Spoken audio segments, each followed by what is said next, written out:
넷플릭스 드라마 수리남 흥행에도 웃지 못하는 사람들이 있습니다. 수리남에 거주하는 한인들이 그 주인공입니다.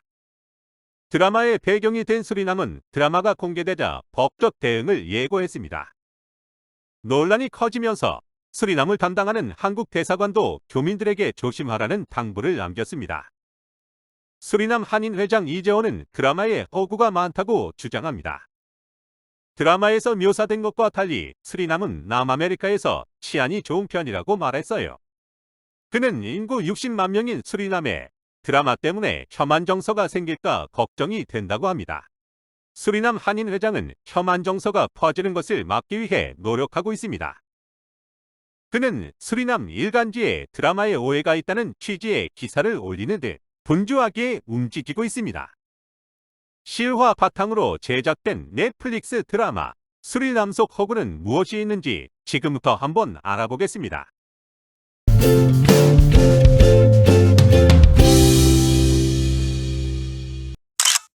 드라마 수리남에서 왕정민이 연기한 전요환 캐릭터의 실제 인물은 조봉행입니다.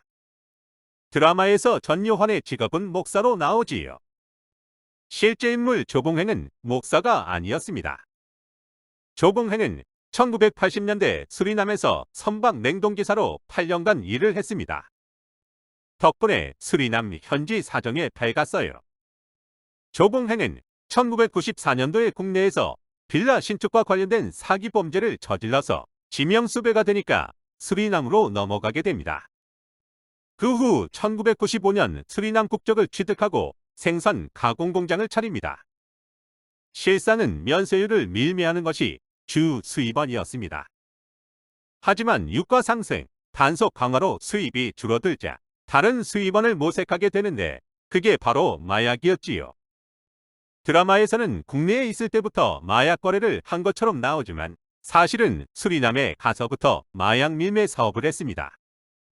드라마 수리남의 연출가 윤종빈 감독은 마약 대부를 무조건적인 믿음을 줄 수 있는 직업으로 설정하고 싶었다고 합니다. 그래서 전요환이 목사로 등장한 것이지요. 하정우 배우가 연기한 강인구 캐릭터는 실제 인물 K씨를 모티브로 했습니다. 강인구 캐릭터와 K씨의 모습은 거의 일치합니다.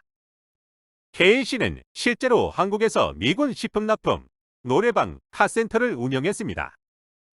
드라마처럼 전화를 돌려서 아내와 결혼했고 홍어 사업을 위해 수리남을 갔습니다. 하지만 처음 홍어 사업을 제안한 사람은 드라마에 나오는 것처럼 불알 친구가 아닙니다.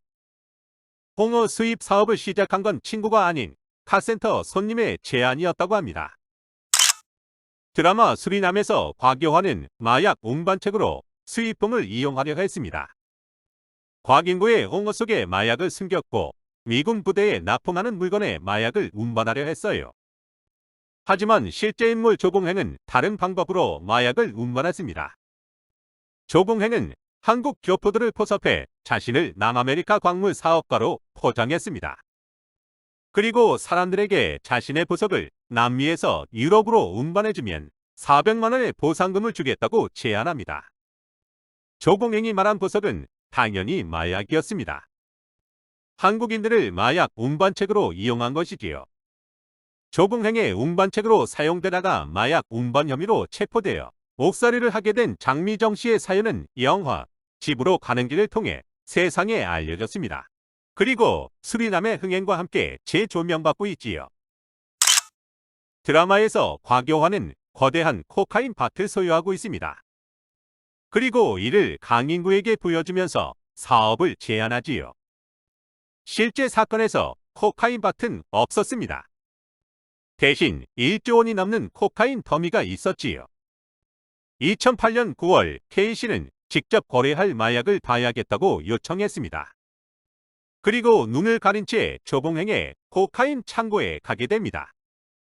K씨는 국정원에 이를 알리고 급습을 요청하지만 국정원 측은 인명피해를 우려해 작전을 시행하지 못합니다. K씨는 이 작전이 실패로 돌아가면서 신변의 위협을 받게 되고 국내로 귀국하게 되지요. 드라마 수리남에는 매력적인 캐릭터가 많았습니다.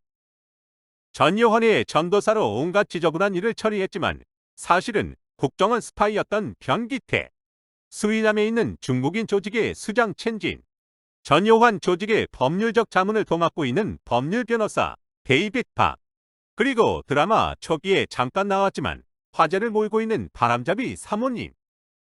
특히 바람잡이 사모님은 주얼리 전 멤버였던 김예원이라는 게 알려지면서 이슈가 되었습니다. 하지만 위의 인물들은 모두 드라마의 극적 요소를 위해 만들어진 인물들입니다. 덕분에 드라마가 더 풍성하고 박진감 있었지요. 드라마 속 마약상 곽경환은 수리남에서 체포됩니다. 하지만 실제 사건에서 조봉행은 브라질에서 체포되지요. 실제 조봉행 체포 과정은 드라마보다 더 드라마틱합니다. K씨는 조봉행을 수리남 밖의 범죄인 인도 조약이 맺어진 국가로 유인하려고 노력했습니다. 조봉행은 의심이 많은 인물이라 쉽지가 않았지요. K씨는 끈질긴 설득 끝에 조봉행을 브라질로 유인하는 데 성공합니다. 드라마에서는 강인구, 즉 K씨가 수리남에 있었지만 사실은 한국에서 전화로 심리전을 펼쳤습니다. K씨는 2008년 10월 신변의 위협을 느껴 미리 귀국한 상태였어요.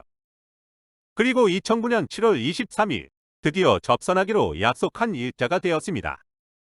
사업가로 위장한 국정원 요원과 K씨는 접선 장소인 브라질 상파울로 공항에서 대기하고 있었어요. 하지만 조봉행은 나타나지 않았습니다. 브라질 인터폴은 현장 철수를 결정하게 되지요. 이때 K씨는 조봉행에게 전화를 걸어 늦지만 도착할 것이라는 응답을 받고 인터폴에게 조금 더 기다리자고 설득합니다.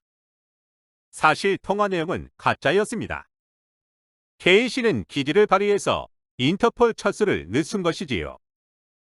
약속 시간 2시간 뒤 조봉행과 일행은 모습을 드러냈습니다. 인터폴과 국정원은 이들을 급습해 체포하는 데 성공하며 사건은 일단락됩니다. 오늘의 내용은 여기까지입니다. 다음에 더 좋은 내용으로 찾아오겠습니다. 영상이 유익하셨다면 구독과 좋아요 부탁드립니다.